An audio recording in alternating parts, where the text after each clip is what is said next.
ദേവിക്ക് ഞാനൊരു മഞ്ഞപ്പൂങ്കുറി ചാർത്തിയോട്ടെ. മഞ്ഞളാടുന്ന ദേവിക്ക് ഞാനൊരു മഞ്ഞപ്പൂങ്കുറി ചാർത്തിയോട്ടെ. കൊടുങ്ങല്ലൂരു നല്ലമ്മ ദേവിക്ക് മഞ്ഞപ്പൂങ്കുറി ചാർത്തിയോട്ടെ. കൊടുങ്ങല്ലൂരു നല്ലമ്മ ദേവിക്ക് മഞ്ഞപ്പൂങ്കുറി ചാർത്തിയോട്ടെ. മഞ്ഞളാടുന്ന ദേവിക്ക് ഞാനൊരു മഞ്ഞപ്പൂങ്കുറി ചാർത്തിയോട്ടെ.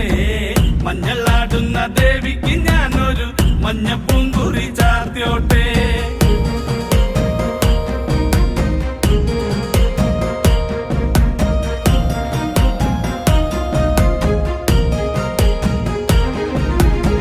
മനന്നൊന്തു വിളിക്കണ നേരത്ത് മനതാരില് വന്നമ്മ. ദൂരെ നിന്ന് ചില്ലമ്പൊലി കേട്ട് അടിയ